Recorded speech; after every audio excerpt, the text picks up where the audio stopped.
This. Our senior political reporter Jason Whiteley joins us now. It was decisive and it was bipartisan. Indeed it was, Cynthia. You know, at the end of the day, George Santos was simply a political liability here as Republicans go into 2024 wanting to keep their very narrow majority in the House. But let's give you context here. You can count on one hand how many times this has happened. 3 congressmen were expelled in 1861 for joining the Confederacy. 2 more then in the last 40 years after they were convicted of crimes. And then came today. What we watched on Friday has only happened 6 times in American history. The House of Representatives voting to expel one of its members. 2/3 voting in the affirmative, the resolution is adopted. More than 2/3 of Congress voted to remove New York Congressman George Santos. 105 Republicans joined 206 Democrats. Santos walked out of the chamber before the vote had even finished. I no longer have to answer a single question to you.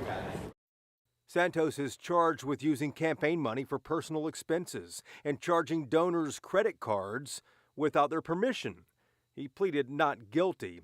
House Speaker Mike Johnson and other Republicans, though, voted to keep Santos in Congress since he has not been convicted of any crime. I am not saying what George Santos is accused of is good, but he is allowed to have it adjudicated in court like every citizen of our country. But New York Republicans led the effort to expel their own colleague, fearing he would drag down the party in 2024. There's a standard of conduct that we are going to uphold. George Santos, former member of Congress, fell very short of that. And Democrats voting overwhelmingly to expel. And let's remember that George Santos is likely to go to jail.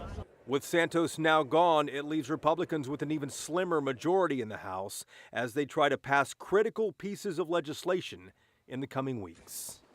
So Santos now gone from Congress, but not from the news. He still faces felony trial for charges in New York. Tonight, New Yorkers are lining up to replace him in Congress. 24 people reportedly saying they want to run for his seat in a special election when the governor calls it 90 days. Cynthia. All right, Jason, thank you.